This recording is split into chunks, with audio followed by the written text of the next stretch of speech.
नमस्कार, स्वागत है आप सभी का आप सभी के पसंदीदा कार्यक्रम मसला में, और मैं हूं आपके साथ ज्योति आर्या। हरियाणा के विधानसभा चुनाव 1 अक्टूबर को होंगे और 4 अक्टूबर को परिणाम आएगा, लेकिन उससे पहले जो तैयारियों का सिलसिला होता है वो पूरे जोर शोर के साथ चल रहा है। बैठकों पर बैठकें हो रही हैं। कांग्रेस हाईकमान की तरफ से दिल्ली में हरियाणा कांग्रेस चुनाव समिति की बैठक बुलाई गई, जिसमें हरियाणा विधानसभा चुनाव को लेकर उम्मीदवारों के नामों पर मंथन किए जाने की भी खबर है।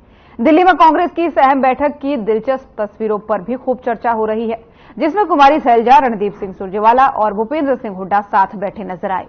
वहीं बीजेपी ने हरियाणा बीजेपी की मैनिफेस्टो कमेटी की बैठक की और बैठक के बाद सीएम ने संकल्प यात्रा रथ को रवाना किया और अब ये रथ सभी 90 विधानसभा क्षेत्रों में जाएगा और घोषणा पत्र के लिए लोगों से सुझाव मांगेगा, जिसकी जानकारी सीएम नायब सिंह सैनी ने प्रेस कॉन्फ्रेंस करके दी। वहीं दूसरी तरफ जेजेपी भी आम आदमी पार्टी के साथ सशर्त गठबंधन के संकेत दे रही है। उधर जेजेपी कांग्रेस को भी जो है राज्यसभा चुनाव में समर्थन देने का इशारा कर रही है और भूपेंद्र सिंह हुड्डा को 30 विधायक होने के बावजूद राज्यसभा चुनाव के लिए कांग्रेस ने हथियार नहीं डालने को कहा है। कांग्रेस को हथियार नहीं डालने को कहा है। किरण चौधरी ने उधर राज्यसभा चुनाव के लिए नामांकन आज भर लिया और शाहाबाद के विधायक रामकरण काला ने भी जेजेपी छोड़ के कांग्रेस ज्वाइन कर ली। यानी चुनाव से पहले अपने अपनी जुगत में नेता लग चुके हैं। अब इंतजार है तो बस 1 अक्टूबर का।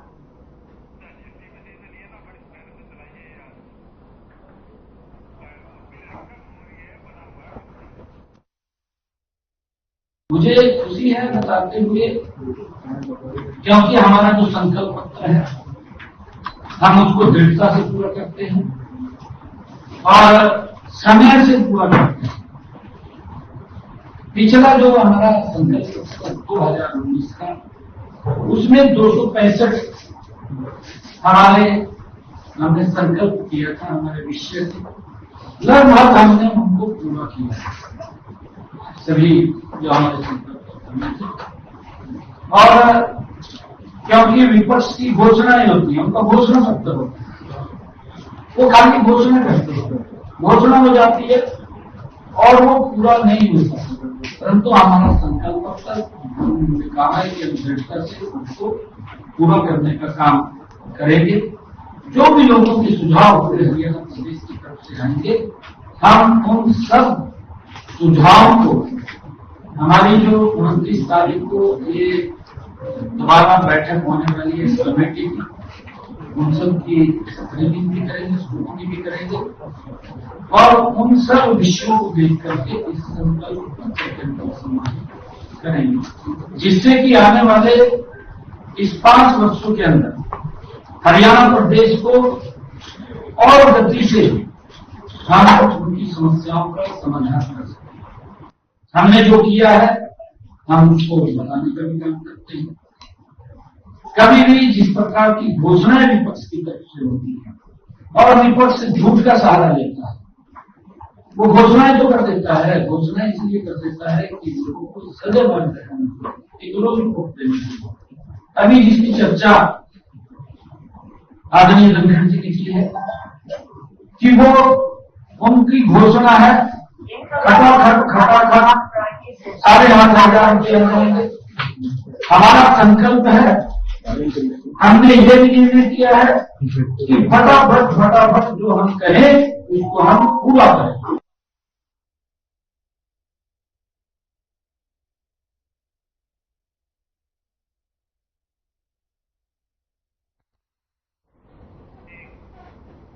और इन्हीं सब तमाम मुद्दों पर आज भी हम करेंगे चर्चा के लिए मेहमानों का पैनल हमारे साथ जुड़ चुका है। सबसे पहले परिचय उनका आपसे करवा दूं। नीरज गुप्ता जी प्रवक्ता कांग्रेस हमारे साथ जुड़ चुके हैं। सैलजा भाटिया जी प्रवक्ता जेजेपी के तौर पर हमारे साथ जुड़ चुकी हैं। रामराजी शर्मा जी प्रवक्ता बीजेपी हमारे साथ जुड़ चुके हैं। आप सभी मेहमानों का बहुत बहुत स्वागत है। सबसे पहला सवाल रामराजी शर्मा जी आपसे लेना चाहूंगी, क्या मेरी आवाज आप तक पहुंच पा रही है? जी। शर्मा जी, देखिए सवाल ये है कि चुनाव नजदीक है और ऐसे में तैयारियां, जैसा कि आप भी बता रहे हो, बाकी दल भी कह रहे हैं कि खूब जोर शोर से चल रही है, लेकिन आज जो आपकी बैठक हुई मैनिफेस्टो कमेटी की, उसके बाद से एक रथ रवाना किया गया, संकल्प रथ रवाना, तो इसका क्या उद्देश्य है और जब आप मैनिफेस्टो बनाएंगे आने वाले समय में तो उसमें इसका योगदान क्या रहने वाला है, इसको थोड़ा सा समझाइए। देखो, माननीय मुख्यमंत्री जी ने जो आज संकल्प रवाना करा है, ये 90 के 90 हल्कों में जाएगा और लोगों से सुझाव मांगेगा और सुझाव के आधार पर हम अपना घोषणा पत्र तैयार करेंगे और हमारा घोषणा पत्र जनहितैषी होगा और प्रदेश की जनता के हित में होगा, क्योंकि हमारी सरकार किसान की, मजदूर की, गरीब की, 36 बिरादरी की सरकार है, सभी वर्गों की सरकार है। और देवतुल्य जनता जनार्दन का आशीर्वाद जिस तरह से हमारी सरकार को मिल रहा है, हमारे माननीय मुख्यमंत्री जी को मिल रहा है, तो मैं समझता हूं अपना आप में ऐतिहासिक घटना है। और जिस तरह से मुख्यमंत्री जनता के बीच में रहते हैं, वह जनता का आशीर्वाद लेते हैं और 36 बिरादरी की जनता उनको आशीर्वाद दे रही है, युवाओं के हृदय सम्राट हैं, प्रेरणा स्रोत हैं और 56 साल में ओबीसी समाज से हमने मुख्यमंत्री बनाया है। तो एससी-बीसी समाज में 36 बिरादरी में बहुत ज्यादा उत्साह है और मैं समझता हूं ये भी बहुत बड़ी घटना है, क्योंकि दूसरी पार्टियों ने तो वो तो ओबीसी एससी-बीसी के विरोधी हैं और हम एक ऐसे हैं, हम राष्ट्रवादी हैं, जातिवादी नहीं है हमारी पार्टी में किसान का बेटा, मजदूर गरीब का बेटा हमारे देश का प्रधानमंत्री बन सकता है, हमारा मुख्यमंत्री बन सकता है, एक आदिवासी महिला हमारे देश की राष्ट्रपति बन सकती है। ये भाजपा में संभव है और अन्य पार्टियों में, खासकर कांग्रेस में तो कार्यकर्ता है, आम कार्यकर्ता बेचारा दरी बिछाएगा, जय बोलेगा, पर्चे चिपकाएगा, इससे आगे कुछ नहीं है। वहां तो राजा का बेटा राजा बनेगा, भाई एमएलए का बेटा एमएलए बनेगा, सीएम का बेटा सीएम बनेगा, एमपी का बेटा एमपी बनेगा। और बहुत से ऐसे काम हमारी सरकार ने किए हैं, चाहे केंद्र की सरकार हो, केंद्र की सरकार ने भी हमारा बहुत अच्छा काम किया है। जैसे विदेश में हमारा डंका बजा है, हमारी दाग जमी है और आर्थिक दृष्टि से हम मजबूत हुए हैं। रक्षा के क्षेत्र में हम आत्मनिर्भर हुए हैं। अयोध्या धाम में भव्य ऐतिहासिक मंदिर, राम मंदिर का निर्माण हुआ है। धारा 370 और 35 से जम्मू कश्मीर से हटाई गई है। इसमें हमारे चाणक्य और बहुत ही मजबूत गृह मंत्री, लोह पुरुष के नाम से विख्यात हैं, आदरणीय अमित शाह जी की विशेष भूमिका रही है। और जिस तरह से 5 लाख तक का इलाज फ्री कर दिया हमारी सरकार ने, और गरीब का बेटा, किसान मजदूर का बेटा, मैंने आपको बताया 3 पीढ़ी खाली चली को बेचारा चपड़ासी नहीं लगा करता, क्योंकि पहले तो मुख्यमंत्री अपने क्षेत्र के बच्चों को नौकरी लगाया करता और निवासी हल्कों के क्या बच्चे पढ़ते नहीं क्या? मुख्यमंत्री के क्षेत्र के बच्चे पढ़ते हैं। जिस तरह से हमारी सरकार ने इन गरीबों के, किसानों के, मजदूरों के बच्चों को बिना खर्ची, बिना पर्ची के मेरिट के आधार पर नौकरियां दी हैं, मैं समझता हूं अपना आप में बड़ी ऐतिहासिक घटना है। और क्लास 1 अफसर भी इन गरीबों के बच्चे लग रहे हैं। ये चीज समझ में आ रही है। ये ठीक है जो आप बता रहे हैं सरकार ने क्या किया, वो सब ठीक है, लेकिन एक महत्वपूर्ण सवाल आज ये भी बनता है कि किरण चौधरी ने नामांकन दाखिल किया राज्यसभा चुनाव को लेकर के। कांग्रेस वाले कह रहे हैं हमारे पास नंबर नहीं है, लेकिन दूसरी तरफ ये भी कह रहे हैं कि इसी दिन के लिए वो कांग्रेस छोड़ करके बीजेपी में गई थी। तो मैं पहले ही सौदेबाजी हो गई थी कि राज्यसभा में भेजा जाएगा तो जाकर के हम बीजेपी ज्वाइन करेंगे, इस तरीके की बात विपक्ष कह रहा है। ज्योति जी, मैं इसी टॉपिक पर आता। अच्छा, आपने पहले याद दिला दिया। ऐसा है, हमारी पार्टी में जो भी ज्वाइन करता है वो अनकंडीशनल आता है, बिना शर्त आता है। तो आदरणीय किरण चौधरी जी की भी कोई शर्त नहीं थी, बिना शर्त उन्होंने पार्टी ज्वाइन की थी। और पार्टी ने महसूस किया, भाई वो चौधरी बंसीलाल जी की पुत्रवधू हैं। चौधरी बंसीलाल जी एक बहुत बड़े अच्छे प्रशासक के रूप में जाने जाते हैं। हरियाणा के कई साल तक मुख्यमंत्री रहे, केंद्र में मंत्री रहे, उच्च कोटि के प्रशासक थे वो। और चौधरी सुरेंद्र सिंह जी की वो धर्मपत्नी जी हैं, वो भी सांसद रहे हैं, मंत्री रहे हैं। और बिटिया हमारी, उनकी बेटी, वो एमपी रही हैं पीछे। और आदरणीय किरण चौधरी जी भी दिल्ली में भी स्पीकर रही हैं, या हरियाणा में भी विधायक रही हैं, मंत्री रही हैं। तो वो बहुत बड़ा चेहरा है, तो पार्टी ने सम्मान दिया है। अच्छी बात है, पार्टी ने महसूस किया भाई ये सम्मान के लायक हैं, तो उनको सम्मान दिया। और कांग्रेस ने जिस तरह से उनका तिरस्कार किया था, और मैं आपको ये बात बता दूं, आज किरण चौधरी जी का टॉपिक है, तो वो उन्होंने एक बहुत अच्छी बात कही जब वो नामांकन पत्र भर के वो प्रेस कॉन्फ्रेंस की। उन्होंने कहा कि मैं देवतुल्य प्रधानमंत्री आदरणीय नरेंद्र मोदी जी की नीतियों से प्रभावित होकर, भाजपा की नीतियों से प्रभावित होकर, जिस तरह से भाजपा राष्ट्रीय हित में काम कर रही है, तो मैं इनकी नीतियों से प्रभावित होकर बिना शर्त भाजपा में शामिल हुई हूं और भाजपा ने मेरा सम्मान दिया है, मैं इसकी धन्यवादी हूं। और इससे हमारे प्रदेश की जनता में बहुत प्रभाव पड़ेगा उनके सांसद बनने से, क्यों निर्विरोध सांसद बनने जा रही हैं। क्योंकि कांग्रेस में तो आपने बताया हुआ अल्पमत में है, हम बहुमत में है, और उन्होंने डर के मारे भी खड़ा नहीं किया। वो डर के भाई कौन कैंडिडेट हारना है, हार का ठेकरा किसके सिर पर फोड़े, कोई कैंडिडेट बनने के लिए भी तैयार नहीं था, उनके पास में कोई कैंडिडेट नहीं था। तो किरण चौधरी जी ने मैं समझता हूँ, लेकिन जेजेपी वाले तो उनको हिम्मत दे रहे हैं, जेजेपी वाले हिम्मत दे रहे हैं कि आप खड़ा तो कीजिए, सांसद बधाई देते हैं हम उनको। जी, जेजेपी वाले हिम्मत दे रहे हैं कि आप कैंडिडेट तो खड़ा कीजिए, हम सपोर्ट करेंगे। हालांकि आप 5 उनके भी खिसक गए हैं, कितने लोग सपोर्ट करेंगे वो तो वही जाने। खैर, मैं इसका जवाब आपसे नहीं लूंगी अभी फिलहाल। नीरज जी, पहले आपके पास आना चाहूंगी, शर्मा जी फिर लौटूंगी। नीरज जी, इस सवाल का भी जवाब दीजिएगा किरण चौधरी वाले मामले में, लेकिन उससे पहले आप ये बताइए, आपकी भी बैठक हुई थी और आने वाले चुनाव को लेकर उसमें क्या महत्वपूर्ण चर्चा हुई, पहले तो वो बताइए, फिर किरण चौधरी वाले मुद्दे पर आएंगे। देखिए, आज हमारे हरियाणा प्रदेश कांग्रेस की बैठक थी और वो बैठक का भी अपडेट नहीं है। इस बैठक में हमारे कांग्रेस सभी लीडर मौजूद थे, चाहे हमारे देवान जी हो, चाहे शैलजा मैडम हो, चाहे हमारे हुड्डा साहब हो, चाहे दीपेंद्र हो, जितने भी कार्यकर्ता अध्यक्ष थे, उनमें सीटों को लेकर मंथन हुआ है कि हमारी तस्वीरों पर भी बड़ी चर्चा हो रही थी नीरज जी आज, और ये कहा जा रहा था कि सुरजेवाला जी और शैलजा जी तो खूब बातें कर रही थी, लेकिन उस बीच में हुड्डा साहब से कोई बातचीत उनकी नहीं हो रही थी। हालांकि नहीं, ऐसा कुछ नहीं। देखे, मजबूत और टिकाऊ कैंडिडेट को टिकट दी जाएगी जो जनता में मजबूत है और पार्टी में टिकाऊ है, और उसी को टिकट दी जाएगी। इसी ध्यान को रखते हुए सबको बातों को मीटिंग बुलाई गई है। स्टेप बाय स्टेप जो मीटिंग बढ़ रही है, पहले देखिए, पहले प्रभारी जी ने मीटिंग ली थी, अब जो स्टेप जिस हिसाब से कांग्रेस की कार्यशैली है उसी हिसाब से चला जा रहा है, और सभी कांग्रेस के बैनर तले चुनाव लड़ेंगे और हम सब एकजुट हैं। बीजेपी ये बातें सारी भ्रम का जाल एमपी के चुनाव में भी चाहती थी कि हमारे कैंडिडेट नहीं है, तो देखिए हम 5 सीटों पर आए और 1 सीट चंडीगढ़ की भी जीती। इन्होंने कहा था हम 10 पार जाएंगे, ये तो झूठों की पार्टी है। दूसरा, इन्होंने अपनी बात से खुद ही साबित कर दिया, इनके पास तो कोई कैंडिडेट नहीं है। मैं कह रहा हूं, चलो किरण चौधरी से कोई डील नहीं हुई और किरण चौधरी ना होते फिर किसको उतारते? आप पे तो कुछ है ही नहीं, आपने तो नैतिक तौर पे उसका हक मारा है। अगर किरण चौधरी पार्टी में ना आती, सुनिए मेरी बात सुनिए, अगर किरण चौधरी पार्टी में ना आती तब भी तो आप बीजेपी कैंडिडेट टिकट देते ना, नहीं तब भी आप बीजेपी कैंडिडेट टिकट देते ना। रामराज जी चुप रहिए, मैं आपके बीच में नहीं बोला, मैं आपके बीच में नहीं बोला, मैं आपके बीच में नहीं बोला। देखिए, फिर समझ दूंगी आपको, अभी बहुत समय हमारे पास। देखिए, तो सब जानते हैं इन्होंने कांग्रेस कैसा किया जब हमारे दिल्ली से खड़े हुए थे अजय माकन जी, और कैसे उन्होंने जानबूझ के टेक्निकल गलती करी और हम पे संख्या बल होते भी हम चुनाव हार गए। तो हमें ये नहीं कि वो चुनाव चली गई यहाँ से, वो तो ये कह रही थी कि हमारे साथ राजनीतिक जालसाजी की गई। जब वो नहीं, राजनीतिक जालसाजी क्या, वो पढ़ी लिखी महिलाएं पहली बार कोई बनी है, उनको पता नहीं वोट कैसे डालना है, और उन्होंने भी नहीं डाला।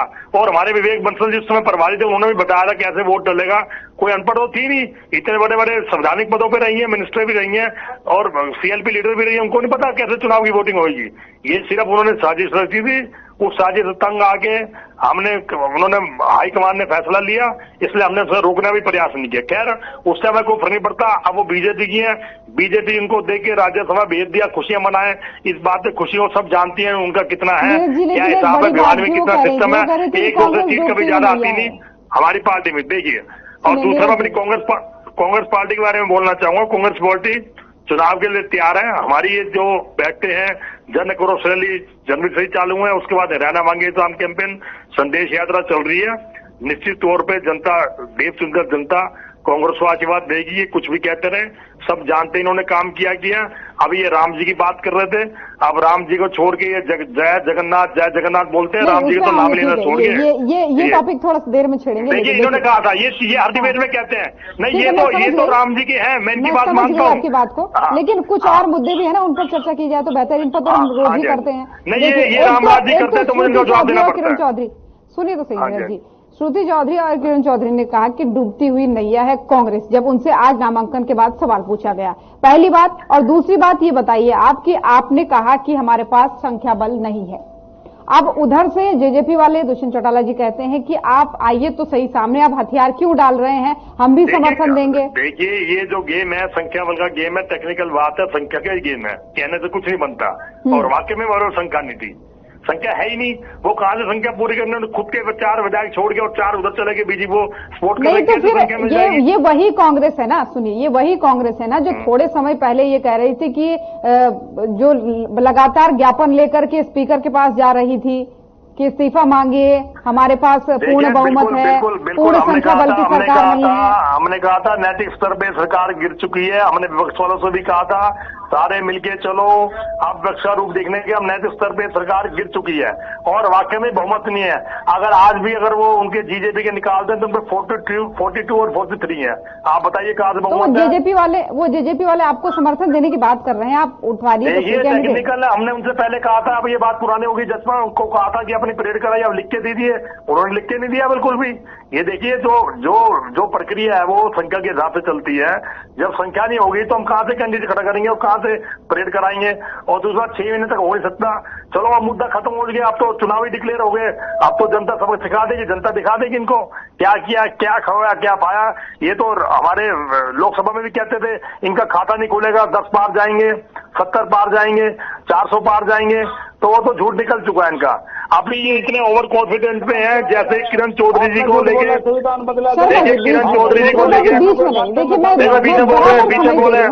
इनकी आदत है मैडम, इनकी आदत है, घंटे की चर्चा है, मैं सबको इनकी आदत है, इनकी आदत है, देखो इनकी आदत है, ये सुधर नहीं सकते, ये देखिए सुधर नहीं सकते। आपका माइक नहीं खुला रहता है, वो सिर्फ वही सुन पाएंगे, आपको लोग नहीं सुन पाएंगे, इसलिए बीच में मत बोलिए, मैं आपके पास आऊंगी फिर आप माइक बंद कर दें। इनकी आदत है, ये कभी डिसिप्लिन को मानते नहीं। तो आप तक आएगी ना, लोग नहीं सुन पाएंगे लेकिन आप तक आएगी। सर आप कंटिन्यू रखिए, उसके बाद से आपके पास 30 सेकंड है, फिर मैं चल जाऊंगी। देखिए सारा कुछ सारी हरियाणा की जनता जानती है इन्होंने क्या किया। 2 करोड़ रोजगार का वादा, 15 लाख आएंगे खाते में, 100 स्मार्ट सिटी का वादा, चलो तो सेंटर का मसला है। यहाँ भी इन्होंने क्या किया, नगर निगम भ्रष्टाचार, 200 करोड़ घोटाला, शराब घोटाला, शिकायता घोटाला, खेल मंत्री जी का इस्तीफा हम मांगते रह गए और इनके मुख्यमंत्री ने इस्तीफा नहीं लिया और ये कहते थे डबल इंजन की सरकार है और इनको तो झूठ बोलते शर्म आने चाहिए। देखिए डबल इंजन की सरकार होने के बाद भी केंद्र ने हरियाणा को बजट में क्या दिया, बाबा जी का ठुल्लू। एक भी शर्म नहीं आती, ऐसी बातें करते हैं। डबल इंजन सरकार है, एक भी पैसा हरियाणा के लिए लेके नहीं आए। 90% बजट का 100% बजट का 80% अंदर 2 स्टेट खा गए। इनको ये भी नहीं पता कि 1 बजट जो उनके खच्चर थे वो भी 1 रुपया नहीं लेकर आए, जो ये वाले मंत्री हैं ये भी 1 रुपया नहीं लिखा है, सिर्फ घोषणाएं सीएम है। और मैं तो कहता हूं इलेक्शन कमीशन का, देखिए इलेक्शन कमीशन का बहुत बहुत धन्यवाद। हरियाणा की जनता को इन घोषणाओं से छुटकारा मिल गया। हरियाणा की जनता बोर हो चुकी थी, रोज नई घोषणा, कब ये घोषणा, आखिर में उनको क्या कहना पड़ा, भाइयों और बहनों मैंने सारी घोषणाएं कर दी हैं, अब ये घोषणाएं मैं इलेक्शन कमीशन के पास भेजूंगा, अब इन घोषणाओं को इलेक्शन कमीशन पूरा करेगा। अपना पल्ला झाड़ लिया, पीडब्ल्यूडी की घोषणा करी, पानीपत में 16 घोषणाएं हुई, तो निकल रहा है ना, वही सुझाव लेने जा रहे हैं। ये लोगों के बीच में तो बने ही हुए हैं ना। देखिए बिल्कुल जाइए, लोगों में तो हम भी बने हुए, हमको मना कर रहे हैं। तो हर पार्टी का अपना राजनीतिक हाथ है कि हर पार्टी जाएगी, लोगों में जाएगी, चुनाव का मोड है, चुनाव में सभी अपने पार्टी में जाएंगे। चलिए ठीक है, बहुत सारे सवाल और है मेरे पास, फिर लौटूंगी दूसरे टर्न में। शैलजा जी भी हमारे साथ बनी हुई है। शैलजा जी देखिए, सबसे पहला और बहुत ही सामान्य सा सवाल आपसे पूछना चाहूंगी, वो जेजेपी जिसके बलबूते कभी हरियाणा में सरकार बनती है गठबंधन की, आज क्यों 10 में से 5 विधायक छोड़ के जा रहे हैं, क्या कारण आप मानते हैं इसका? नमस्कार जी, सबसे पहले तो आपको ज्योति जी नमस्कार और आपके माध्यम से जितने भी दर्शक हैं उनको नमस्कार। चुनाव का इस वक्त समय है, सारी की सारी पार्टी चुनाव में लगी हुई हैं। सभी नेता या जो भी लोग टिकट देखना चाहते हैं वो एक तरफ से इस तरफ हवा है और जहां पे उनको लगता है कि उनको एक अपॉर्चुनिटी दिखती है तो वो जो है वहां जा रहे हैं। तो जहां तक ये बात है नेताओं की छोड़ने की, विधायकों की छोड़ने की, तो ये तो सारे वो लोग हैं जो मौका परस्त लोग हैं। जहां मौका मिलेगा, जहां उनको लगेगा कि उनका काम हो जाएगा, वहां वो चले जाएंगे। क्योंकि इस वक्त बीजेपी कहे या कांग्रेस कहे, खुला दरबार है। वो कहते हैं जी आइए, वादे कर रहे हैं, ये जितनी मर्जी बात कर लें। अभी मैं जैसे जो हमारे प्रवक्ता भाई साहब हैं बीजेपी से, भाजपा से, उनकी भी सुन रही थी, वो कह रहे थे बिना शर्त के लोग आते हैं यहाँ। बिना शर्त के कौन आता है? आप बंद कमरे में क्या अंडरस्टैंडिंग करते हैं, क्या नहीं करते, आप जो भी बोलते हैं उस बात पे हम कैसे विश्वास करें? बट कहीं ना कहीं आज की डेट में ये खुले दरबार है, दोनों कांग्रेस और बीजेपी। जहां जिसकी लगता है कि दाल गलती है, जो भी होता है, वो उस पार्टी को इस वक्त ज्वाइन कर रहा है। तो केवल और केवल मामला यहाँ है कि मौका जिसको लग रहा है, उनको लगता है वहां अपॉर्चुनिटी है, वहां वो जा रहे हैं। और इस केस में कोई जाए कोई आए, चुनाव का समय है। जहां तक जननायक जनता पार्टी का सवाल है, हम लोग जो है बिल्कुल उसमें कोई इसमें दिक्कत वाली बात नहीं है। हमारे पास सफिशिएंट कैंडिडेट है इलेक्शंस के लिए। 90 की 90 सीट पे हमने अनाउंस किया है कि हम इलेक्शन कॉन्टेस्ट करेंगे और हमारे पास हम जल्दी उन सीटों को लेके घोषित भी कर देंगे अपने जो हमारे कैंडिडेट्स हैं, और सभी सीटों पे हम मजबूती से इलेक्शन लड़ेंगे। अभी जहां तक ये चुनाव का समय है, सारी की सारी पार्टी भाजपा हो चाहे आम आदमी हो, वो भी इस बार इलेक्शन हरियाणा में पूरी तरीके से लड़ने के लिए कह रहे हैं। जो भी है, इसी कड़ी में भाजपा ने अपनी संकल्प यात्रा निकाली है, या जो भी वो कह रहे हैं घोषणा पत्र हम लोगों से राय लेके करेंगे। पर मुझे कहीं ना कहीं लगता है कि ये सबका अब कुछ होने वाला नहीं है। सच बताऊं तो सिचुएशन ये है, उनको भी पता है, हमें भी पता है कि जमीन पे अगर आप देखें, सच्चाई ये है कि जितनी मर्जी आप यात्राएं स्टेज पे निकाल लीजिए, जहां 40 दिन केवल रह गए इलेक्शन में, जितनी मर्जी लोगों से सुझाव मांग लीजिए, पर लोगों ने अपना कहीं ना कहीं मन बना लिया है। और जितने भी लोग जो छोड़ के अगर पार्टी इधर उधर हो रहे हैं, वो भी देख लेंगे कि इस वक्त लोगों ने अपना मैंडेट बहुत क्लियर किया हुआ है, किस तरफ जाना है किस तरफ नहीं। चाहे वो कांग्रेस हो या भाजपा हो, उन दोनों को भी पता है इस चीज का असलियत क्या है। तो ये सब चीजें, वोट इलेक्शन का टाइम है, पार्टी पूरा जोर मारेगी, हर जोर मारेगी, बट असलियत जो है सबको 1 तारीख को पता चल जाएगी कि क्या असलियत है क्या नहीं है। जजेपा का जहां तक मैं बात करूं, दुष्यंत चौटाला जी जो है 2018 में उनको पार्टी से निकाला गया था इनेलो से। उसके बाद उन्होंने कोई झंडे डंडे की लड़ाई ना करके एक हरियाणा के विकास के लिए हमने बात करी, और ये भी कहा अगर हम सरकार में आएंगे तो हम जो भी मैनिफेस्टो में या जो भी आपको हम वादे करें हम पूरा करेंगे। और उन वादों को 90% हमने पिछले 4.5 साल में पूरे किए हैं। चाहे वो आप एमएसपी की बात कर लीजिए जो फसलों पे दी, चाहे आप 75% जो हमने युवाओं के लिए रिजर्वेशन प्राइवेट नौकरियों में करी उसकी बात हमने की, उसको हमने उठाया। 50% पंचायती राज में, चाहे आप वुमेन रिजर्वेशन की बात करें वो हमने उठाया, या एक्साइज रेवेन्यू जो भी विभाग से हमने उसमें काम किया। और 4.5 साल में, चाहे उसमें हमें काम करने को केवल 2.5-3 साल मिले, बिकॉज बाकी टाइम सारा कोविड में निकल गया, हर जगह आप देखेंगे विकास हुआ है हरियाणा में, जो जो विभाग हमने काम किए। तो जहां तक हमारी पार्टी का सवाल है, हम जाएंगे धरातल पे, हम कर भी रहे हैं। पूरे कार्यकर्ता इस वक्त जमीनी स्तर पे लोगों के साथ जुड़े हुए हैं।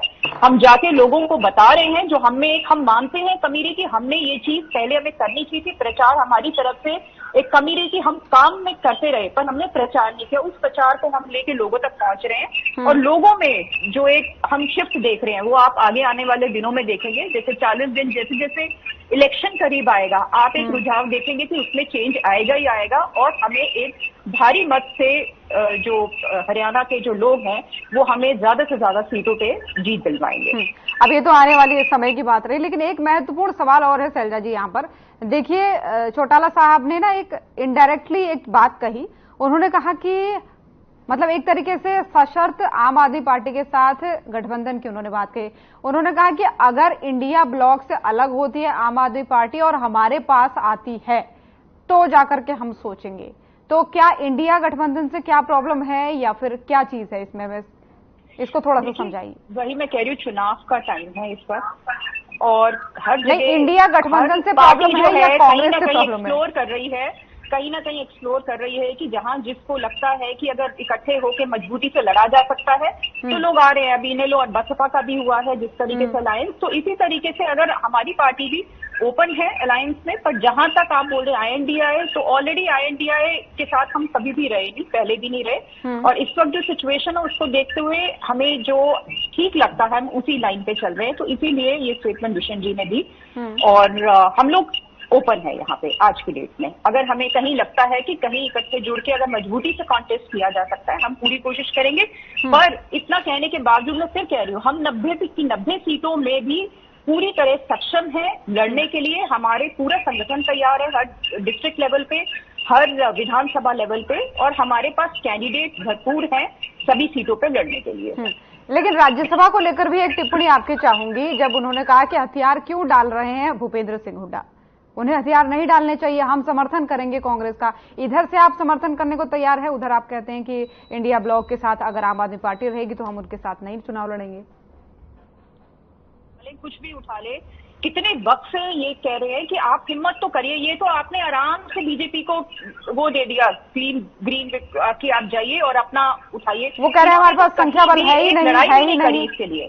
वो डे वन से यही कहते हैं। अरे ये तो दो बातें, एक तरफ से कहते हैं आप बीजेपी को कि भाजपा को सरकार गिराइए, और दूसरी तरफ से कहते हैं इसके नंबर नहीं। किस चीज को माने हम तो उस वक्त समर्थन देने के लिए तैयार थे जब हमारे पास विधायक थे, और ये बात आज की नहीं, बात शुरू से कह रहे हैं, पर कहीं ना कहीं इन्होंने कभी भी इनिशिएटिव ही नहीं लिए। तो पहले ही मतलब इस तरीके से कहते हैं कि हार मांगिए, ये कहे कि ये क्या इनकी अंडरस्टैंडिंग रही होगी।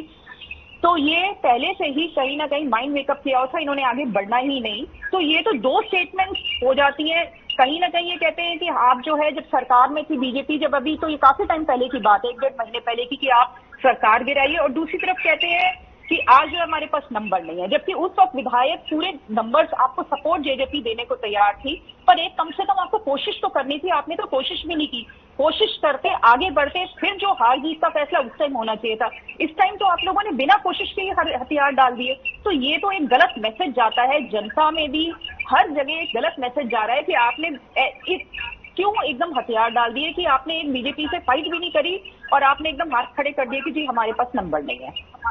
चलिए पहले मैं छोटा सा जवाब नीरज जी से ले लेती हूँ, उसके बाद शर्मा जी आपके पास आऊंगी। आप एक तरफ हथियार डाल रहे हैं, एक तरफ कह रहे हैं संख्या बल नहीं है। जो बात मैंने कही थी वही बात वो भी कह रही हैं, कह रहे हिम्मत तो दिखाओ, पहले ही गलत मैसेज डाल रहे हैं लोगों में। होता है इनको विधायक बचे कितने, 4-5 विधायक बचे हैं, उनमें से भी 3-4 ने बीजेपी में समर्थन दे दिया।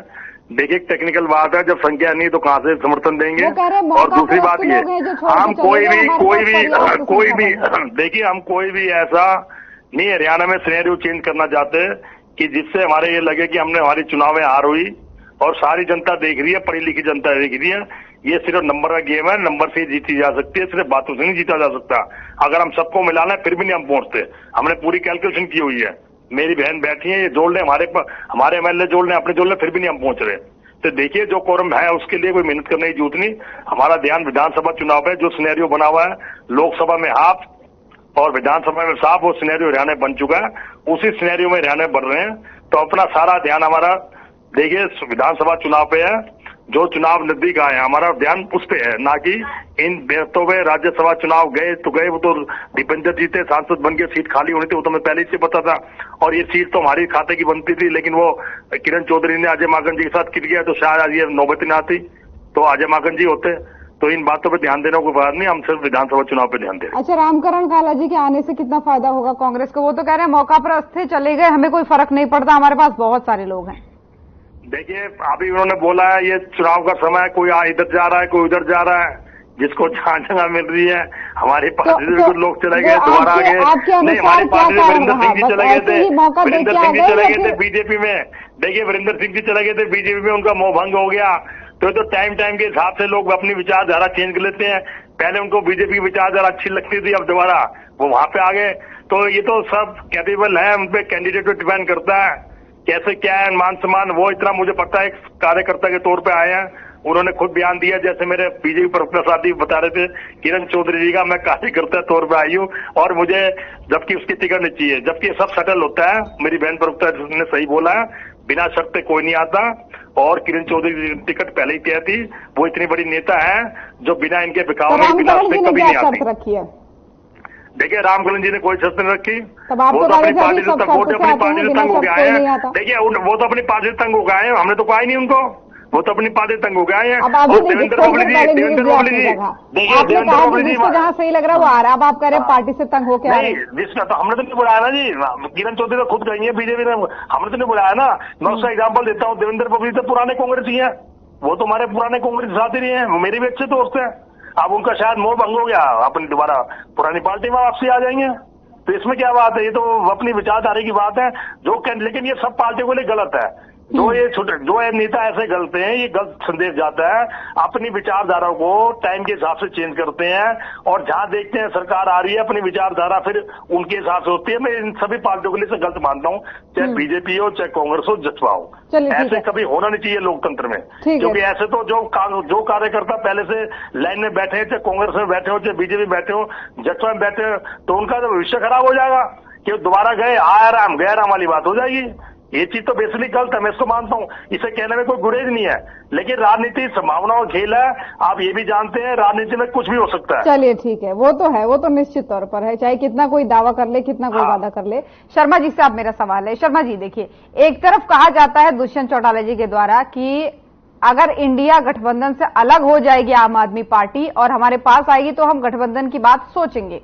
अब इंडिया गठबंधन में सबसे बड़ा प्रमुख दल कांग्रेस भी है, और दूसरी तरफ कहा जाता है कि अगर आप राज्यसभा में अपना उम्मीदवार उतारते हैं तो हम समर्थन देंगे। दोनों बयानों पर रिएक्शन आपका चाहूंगी।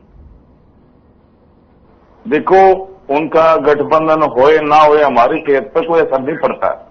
वो दुष्यंत जी क्या कहते हैं वो उनका इंडिविजुअल मैटर है, उनकी पार्टी का मैटर है। हम तो इतना ही कहेंगे, आदरणीय किरण चौधरी जी बहुत बड़ी नेता हैं, पार्टी ने उनको सम्मान दिया है और वो एमपी राज्यसभा बनने जा रही है। प्रदेश की देवतुल्य जनता जनार्दन की तरफ से मैं उनको अग्रिम बधाई देता हूं और इससे हमारे प्रदेश की राजनीति में बहुत बड़ा बदलाव आएगा। ये आपको मैं एक नई बात बता रहा हूं, क्योंकि प्रदेश की जनता ने ये मान लिया और भाई कांग्रेस का तो मनोबल गिर गया, कांग्रेस तो हार गई और डर के मारे उन्होंने कैंडिडेट नहीं खड़ा कराया, तो हारे हुए के साथ में कोई नहीं लगा करता। तो नहीं, वो संख्या बल की जो बात कर रहे हैं, संख्या बलों कह रहे हैं हमारे पास संख्या बल नहीं है तो हम जरूर उतारते हैं अपना उम्मीदवार। देखो, इन्होंने भी कहा था भाई इनका क्या रहा, उनके साथ में क्या वार्ता हुई। गवर्नर के आगे भी इन्होंने कहा था महामहिम राज्यपाल के आगे भी परेड करेंगे। पहले तो ये हमारे को अल्पमत में बताया करते, अपना आपको बहुमत में बताया करते, आपके टीवी डिबेट पे बताया करते। अच्छा, ये भी ये कहने लगे हमारा संख्या बल नहीं है। सच्चाई तो ये है, इनके यहाँ बलि का बकरा कोई नहीं बनना चाह रहा था, हार का डर सबको सता रहा था। भाई हार का ठीकरा किसके सिर पर फूटे, सब अपना अपना गात बचा रहे थे। भाई क्यों हमें अपने सिर पर हार का ठीकरा फुड़वाएं। और देवतुल्य जनता जनार्दन का आशीर्वाद जिस तरह से हमारी पार्टी के साथ है, तीसरी बार हमारी सरकार केंद्र में बनी है और हरियाणा का इतिहास रहा है, जो केंद्र में जिस पार्टी की सरकार बनती है प्रदेश में भी उसी पार्टी को सत्तासीन करते हैं, उसी पार्टी की सरकार देवतुल्य जनता जनार्दन बनाती है। और जिस तरह से मुख्यमंत्री जी को आशीर्वाद मिल रहा है जनता का, भाई किसानों के लिए हमने बहुत काम किया है, किसानों के लिए इन्होंने क्या किया, किसान की जमीन सस्ते भाव में हड़प ली, सेक्शन 4(6) का नोटिस थमाया, महंगे भाव में बिल्डर बेच दी, प्राकृतिक आपदा में 1-1, 2-2 रुपए का चेक इनके टाइम में आता था। और एमएसपी पे इन्होंने क्या नाम है फसलें खरीदी नहीं किसान की। हम 24 फसलें एमएसपी पे खरीद रहे हैं और 2-2 हजार रुपये माननीय मुख्यमंत्री जी ने अभी घोषणा करी थी। भाई हरियाणा में बारिश थोड़ी लेट हुई, 2000 रुपये बोनस के प्रति एकड़ उन्होंने घोषणा करी। अगले दिन मंत्रिमंडल की बैठक करी, उसको इम्प्लीमेंट कर दिया और किसान के खाते में पैसे आ भी चुके हैं। और माननीय प्रधानमंत्री भी खाद बीज के 6000 रुपये सालाना किसान के खाते में डालते हैं। तो मैं समझता हूं, और फिर मुख्यमंत्री जी खुद किसान के बेटे हैं, गरीब के बेटे हैं और उन्होंने खुद भी किसानी करी है, तो उनसे बेहतर पीड़ा किसान की कौन समझ सकता है। हमारे प्रदेश अध्यक्ष भी किसान के बेटे हैं, उन्होंने भी खुद किसानी करी है। ये राम लक्ष्मण की जोड़ी है, जन जन को भारी है, जनता के बीच में रहते हैं दोनों। और जिस तरह से जनता का आशीर्वाद, छत्ती बरादरी का आशीर्वाद इनके ऊपर मिल रहा है, मैं समझता हूं तीसरी बार जनता आशीर्वाद हमारे को देगी और हमारी सरकार बनेगी और आदरणीय नायब सैनी जी हमारे दूसरी बार मुख्यमंत्री बनने जा रहे हैं। चलिए, अब हमने काम किया आने वाले समय की बात है, काम का आधार पर ठीक देगी नहीं देगी आने वाले समय की बात है। छोटा सा रिएक्शन लूंगी, नीरज जी कुछ कहना चाह रहे हो, उसके बाद चल जाइए आपके पास। ये तो इन्होंने साबित कर दिया कि भी केंद्र में जिसकी सरकार होती है और उसकी हरियाणा में सरकार होती है, केंद्र में तो इनकी सरकार ही नहीं, गठबंधन की सरकार है। ये तो खुद ही मान गए इनकी सरकार नहीं बनेगी। भाई केंद्र में तो गठबंधन की सरकार है, रामराज जी सुनिए ना, केंद्र में आपकी तो सरकार नहीं, तो इस तरफ साफ बात है कि आपका तो बहुमत मिलेगा ही नहीं। ये तो पक्की तय हो गई कि आपको मिलेगा। रही गठबंधन की बात, वो बाद में देखा जाएगा।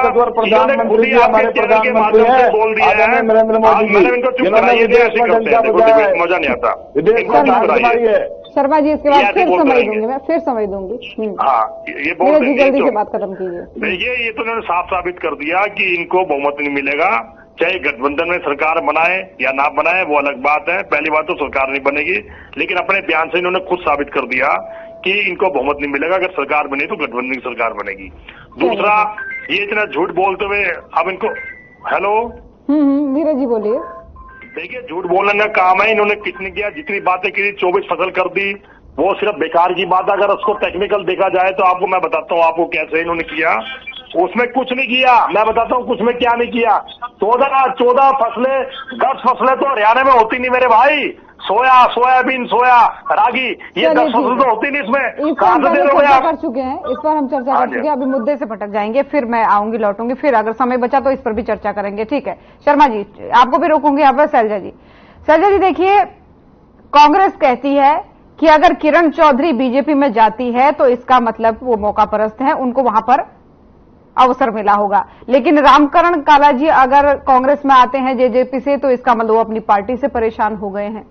ये दो बयान अलग अलग क्यों, क्या कहेंगे इस पर? बयान तो आप जो भी कह लीजिए, उसका तो खैर कोई इसको कंट्रोल नहीं कर सकता, जो भी जैसा मर्जी कह ले। बट बात तो यही है कि जो भी एक पार्टी जो एक विचारधारा से जुड़ा था, जिस पार्टी के साथ इलेक्शन के मौके पे कुछ दिन पहले अगर पार्टी छोड़ के दूसरी पार्टी ज्वाइन कर रहा है, तो इसमें बताने की जरूरत ही नहीं है। वो मौके की वजह से अगर इतना परेशान थे तो उन्होंने इलेक्शन तक का क्यों इंतजार किया? फिर पहले पार्टी छोड़ देते। इलेक्शन के मौके पे जब आपके केवल 1 महीना रह गया, उससे पहले आप छोड़े हैं, 2 महीने पहले छोड़े हैं, तो इसमें मुझे लगता है इसमें कोई डिस्कशन करने वाली बात ही नहीं है। बड़ा अब वो कह रहे कि सिर्फ कार्यकर्ता बनकर काम करना चाहते हैं, इसलिए आए हैं वो तो जो मर्जी आप कह लें, वो तो मौका बताएगा जब टिकट बटेंगी, क्या होता है। वो तो धीरे धीरे जैसे वक्त आएगा आगे सारी चीजें क्लियर हो जाएंगी कि क्या अंडरस्टैंडिंग किसकी रही है। अभी जो कोई आपको ये तो कोई भी किसी को नहीं कहेगा जी हम टिकट की वजह से गए हैं, ऐसा तो कोई अपने स्टेटमेंट नहीं देगा। तो ऑब्वियसली कुछ ना कुछ तो किसी ना किसी को कहना ही है। वो बातें तो चर्चाएं तो होती रहेगी, असलियत तो बाद में पता चलेगी जब खुल के आया। जैसे राज्यसभा का भी किरण चौधरी जी का आया है, वो थोड़ी पहले बोलेंगी मैं इस वजह से गई थी, पर जब मौका आता है तो सब कुछ स्पष्ट हो जाता है। और आप मौके का इंतजार कीजिए, धीरे धीरे सब परत खुलेगी, सब कुछ मौका जब टाइम आएगा सब कुछ हो ये जो जाएगा। दल बदल की गांठें होती है वो खुलती जाती हैं, वो सब आप ठीक कर रही हैं। लेकिन एक महत्वपूर्ण सवाल और पूछना चाहूंगी। देखिए, एक बयान और चर्चा में आया था कुछ ही दिन पहले चौटाला जी का। उन्होंने कहा था कि बीजेपी के साथ गठबंधन में 4.5 साल बिताना हमारी गलती थी। तो जिस 4.5 साल के कार्यकाल को ये कहा जाता था कि विकास का कार्यकाल है, फिर उसको गलती क्यों बता रहे हैं आप चौटाला साहब? क्योंकि उसका सबसे बड़ा हर्जाना जेजेपी ने भुगता है। जिस तरीके से आखिरी में जो भी हुआ सबको पता है, इसकी बार बार चर्चा करने का कोई फायदा नहीं। किस वजह से गठबंधन जो है टूटा और कैसे जो हमारे माननीय जो पुराने पूर्व मुख्यमंत्री थे एकदम उन्होंने सारा का सारा रिजॉल्व कर दिया, वो निकल गए, तो वो तो सबको पता है। तो इसका लेकिन जो भी हुआ इसका खमियाजा अगर किसी को सबसे ज्यादा भुगतना पड़ा तो वो जेजेपी को ही भुगतना पड़ा, जो हमने रियलाइज किया। इसीलिए ये बात जो हमारे माननीय दुष्यंत चौटाला जी हैं उन्होंने करी। और मैं यहाँ पे एक और बात ऐड करना चाहूंगी, जहां तक भाजपा का सवाल है, ये थोड़ा सा इससे हटके जो आपने सवाल किया, इन्होंने इतनी घोषणाएं करी, मुझे तो समझ नहीं आ रहा कि घोषणाएं जब करी, इलेक्शन आपके पास होने वाले हैं, तो इससे क्या मैसेज जाता है? मुझे लगता है कहीं ना कहीं आपने अपने लिए ही मजाक आपने बनाया है, बीजेपी ने अपना खुद का मजाक बनाया जनता की नजरों में इस वक्त घोषणा करने का। क्योंकि इस घोषणाओं का क्या होगा, क्या फ्यूचर है इस घोषणा का? 1 महीने बाद आपको भी पता है, सबको पता है कि कहीं ना कहीं मेजॉरिटी किसी की आने वाली नहीं है, चाहे वो भाजपा हो चाहे कांग्रेस हो। अब जितनी मर्जी आप अभी बात कर लें, किसी की मेजॉरिटी नहीं आएगी, ये आज की डेट में ये बहुत क्लियर है। तो ऐसे में आप कुछ टाइम पहले इलेक्शन के जस्ट 1 हफ्ता 2 हफ्ते पहले इतनी घोषणाएं कर रहे हैं, ये कहीं ना कहीं आप जनता को गुमराह कर रहे हैं। और जनता इस चीज को समझती है, जानती है, और इसका आपको खमियाजा भी भुगतना पड़ेगा इलेक्शन के टाइम पे, ये भी बहुत क्लियर है।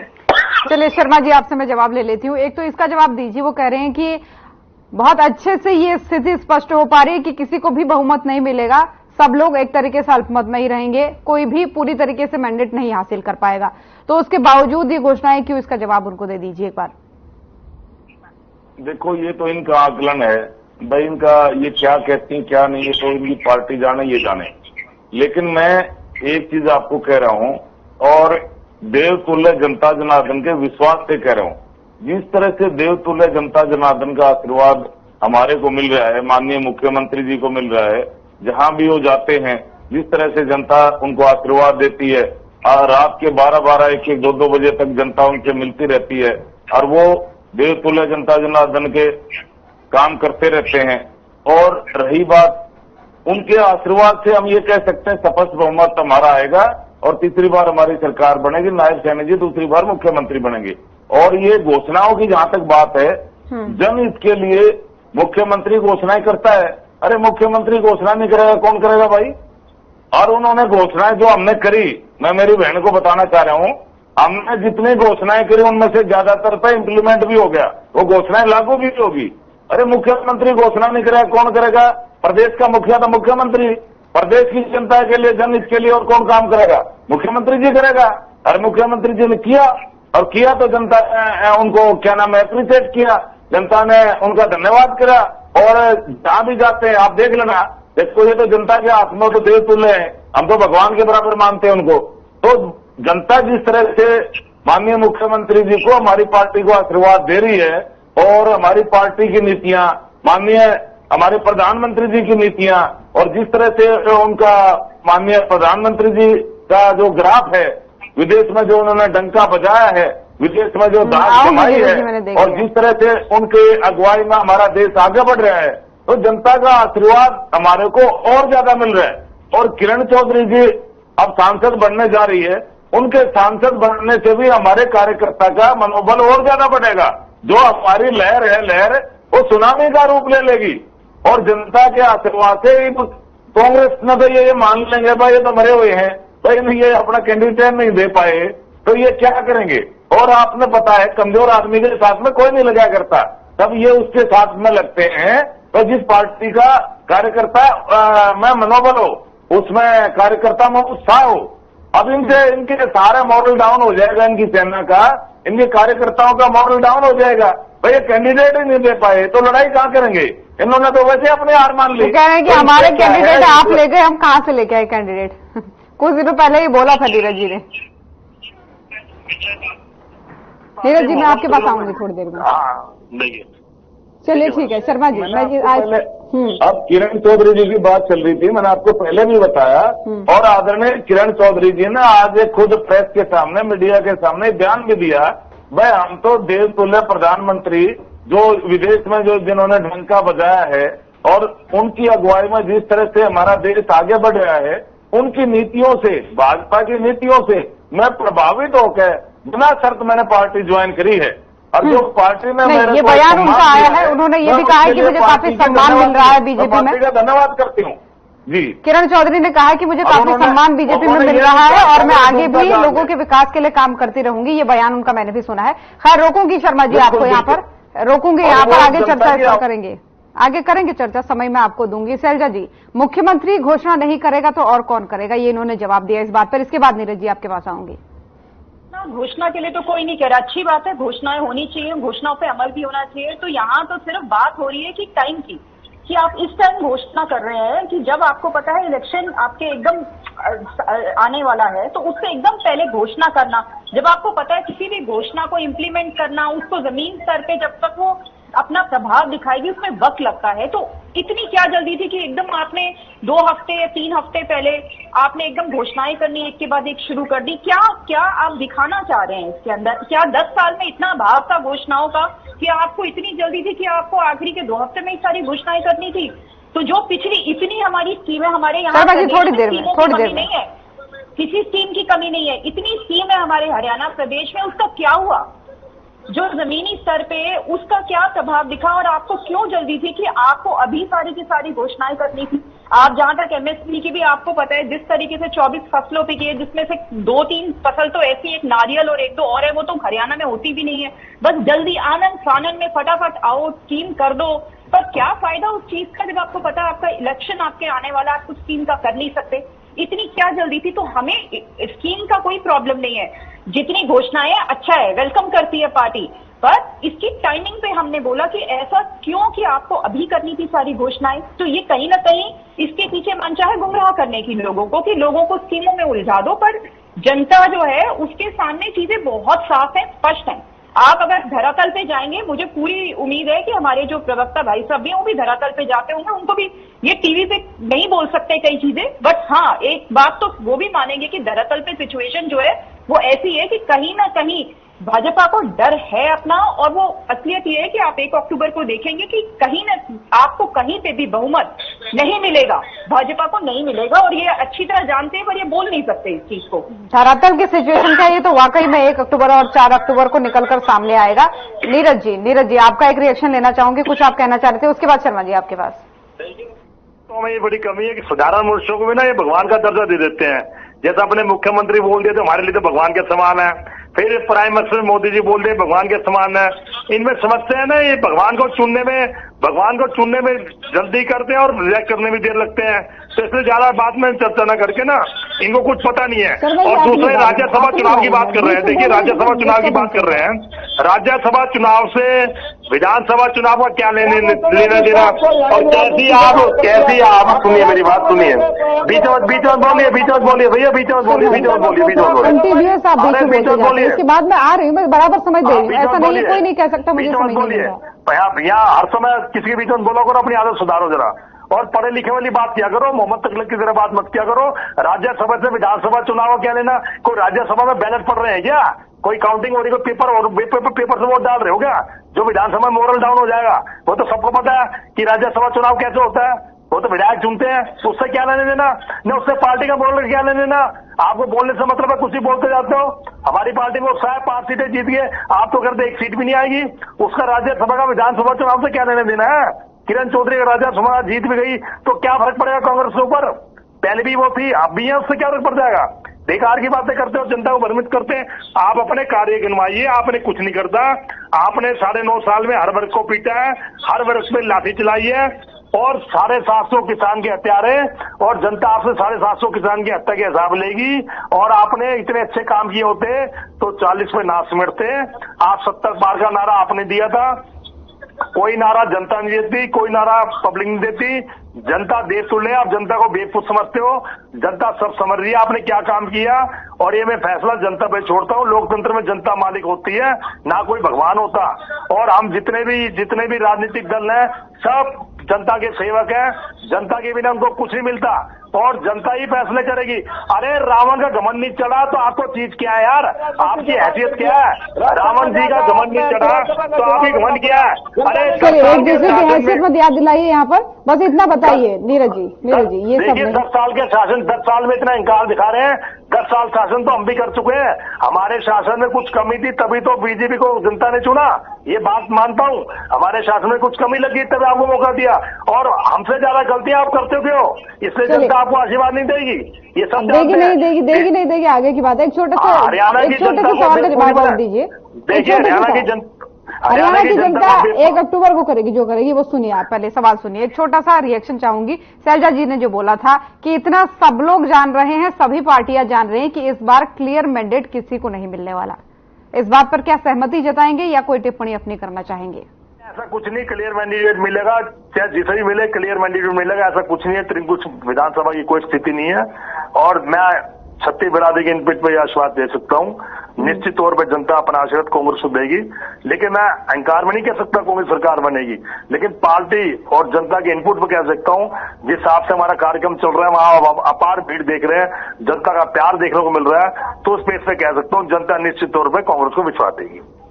चलिए शर्मा जी अब आप बोलिए, क्योंकि आप बीच में बोल रहे थे तो बीच में क्या होता है कि आपकी आवाज लोगों तक नहीं पहुंचती है, बस नीरज जी आपकी आवाज को सुन सकते हैं या बाकी प्रवक्ता सुन सकते हैं। अब इसका एक छोटा सा जवाब दीजिए। देखो नीरज जी, ये हमारे भाई साहब जनता को आज ये देवतुल्य कह रहे हैं, और इनके राष्ट्रीय महामंत्री देवतुल्य जनता जनार्दन को राक्षस कहते हैं। राक्षस है वो, कहते हैं बीजेपी का वोटर राक्षस है, और मैं इसको शराब देता हूँ, कुरुक्षेत्र की धरती से शराब देता हूँ। अरे आपका शराब कोई दुर्वासा मुनि का शराब है क्या भाई? ये देवतुल्य जनता जनार्दन कल तक आपका वोट आप भी वही कर रहे हैं, जो जनता आप भी वही कर रहे हैं, मैं उनको रोक रही हूँ, फिर आप भी वही कर रहे हैं। सुन लीजिए अभी, उसको दीजिए जिस आपको हरियाणा की राजनीति से बाहर कर दिया, आपने राजस्थान में जाके एमपी राज्यसभा का चुनाव लड़ना पड़ा।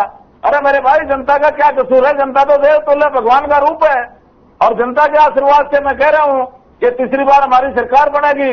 केंद्र में भी देवतुल्य जनता जनार्दन के आशीर्वाद से जनता ने बढ़ाई, और हरियाणा में भी जिस तरह से उनका आशीर्वाद हमारे को मिल रहा है, तो तीसरी बार हमारी सरकार बनेगी। नायब सैनी जी दूसरी बार मुख्यमंत्री बनेंगे, क्योंकि आपके झूठ का पर्दाफाश हो चुका है।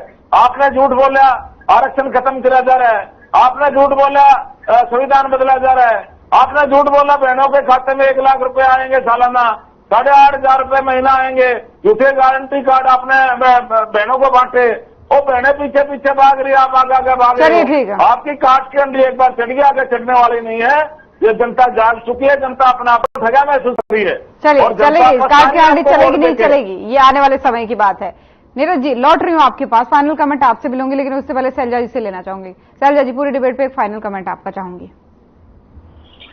हाँ जी, मैं तो यही कहना चाहूंगी, जैसे कि मैंने शुरुआत में भी अपना ओपनिंग कमेंट भी यही दिया था कि जितनी भी पार्टीज हैं, इलेक्शन का टाइम है, पूरा जोर लगाएंगी। हर कोई लगेगा कि अपना किसी भी तरीके से वोटर को लुभाने के लिए जो जो करना पड़े हर आदमी करेगा। जहां तक जननायक जनता पार्टी का सवाल है, मैं उसका पक्ष रख रही हूँ, तो मैं यही कहूंगी कि हम लोग 90 की 90 सीटों पे पूरी तरीके से सक्षम है लड़ने के लिए, और जितने भी कार्य हमने किए हैं पिछले 4.5 साल में हम लोग लेकर जाएंगे, और हम लोगों के बीच में उतर के उनको हम बताएंगे हमारे जो जो काम हुए हैं। और कहीं ना कहीं पिछले 1 महीने से जो हम जमीन पे जो काम कर रहे हैं, हमने एक जो चेंज ऑफ माइंड है, जो एक दिमाग जो है लोगों का कहीं ना कहीं शिफ्ट होते हुए देखा भी है। लोकसभा पे हम आप ना जाए, मैं आपसे यही कहूंगी, लोकसभा में जहां तक एंटी इनकम्बेंसी की वजह से और जो भी लोगों की नाराजगी थी भाजपा को लेके, इस वजह से 10 से वो 5 सीटों पे आ गए। जहां तक कांग्रेस का सवाल है, वो मैं ये कहूंगी कि उसमें कहीं ना कहीं उन्होंने एक संविधान को एक तरीके से सहारा लेते हुए लोगों को गुमराह करने की कोशिश की। संविधान बदल जाएगा आपका तो आप मत वोट कीजिए। तो ये सब चीजें अब विधानसभा में लोगों को बहुत क्लियर हो चुकी है, और विधानसभा की इलेक्शन लोकसभा की तरह बिल्कुल नहीं लड़ा जाएगा। विधानसभा का इलेक्शन मुद्दों पे लड़ा जाएगा, हर विधानसभा के अलग मुद्दे रहेंगे। बहुत कुछ डिपेंड करेगा कि किस तरीके के आप प्रत्याशी उतारते हैं। जहां तक दोनों पार्टीज, बड़ी पार्टीज जो मेरे साथ हैं, उनका सवाल है, मैं यही कहूंगी कि उनके पास ज्यादा से ज्यादा जो खासकर भाजपा है वो नए चेहरे देख रही है, क्योंकि उनको भी पता है कि पुराने चेहरों को लेकर वो जनता के बीच में नहीं उतर सकती। और जितने भी विधायक या नेतागण इधर उधर पार्टी से जो इधर उधर हो रहे हैं, उसकी एक बहुत बड़ी वजह ये भी है, कहीं ना कहीं दोनों पार्टी चेहरों को ढूंढ रही हैं। तो उनको जहां जिसको मौका लग रहा है, जो जहां फिट हो सकता है, इसको फिट हो रहा है। तो कहीं ना कहीं हम लोग जो है, हम अपने कार्यकर्ताओं पे पूरी तरीके से हमें भरोसा है, ज्यादा से ज्यादा पुराने जो हमारे कार्यकर्ता। नीरज जी, एक छोटा सा कमेंट आपसे भी चाहूंगी। शैलजा जी रोक रही है, छोटा सा कमेंट 10 सेकंड का। राम राज्य की एक बात का जवाब देना चाहूंगा। ये अपने मुख्यमंत्री की भाषा भूल के जब अपने कार्यकर्ता को बोला था तेरी फरसे से गर्दन उड़ा दूंगा, ये कौन सी भाषा थी? चलो उस बात को छोड़ो। देखिए, मैं जनता से अपील करूंगा, हरियाणा की जनता समझदार है, बेवकूफ नहीं है। देखिए, आप उस दल को वोट दिए जो आपकी भलाई के लिए काम करो, और भलाई के लिए काम करेगा, अपने वादे को पूरा करेगा। मैं निश्चित तौर पर कहता हूँ, अगर कांग्रेस आएगी तो हरियाणा के हितों का पूरा ध्यान रखा जाएगा। जय हिंद, ठीक है, वो आने वाले समय में पता चलेगा। बहुत धन्यवाद आप सभी मेहमानों का हमारे साथ इस खास चर्चा में जुड़ने के लिए। तो जैसे जैसे चुनाव नजदीक आ रहे हैं, राजनीतिक पार्टियां जो हैं वो अपने जो दावे हैं वो जनता के सामने रख रही हैं, और ये भी दावा कर रहे हैं कि इस बार उनकी सरकार बनने वाली है, और बैठकों का दौर भी लगातार जारी है। फिलहाल आज के इस मसले में इतना ही। नमस्कार।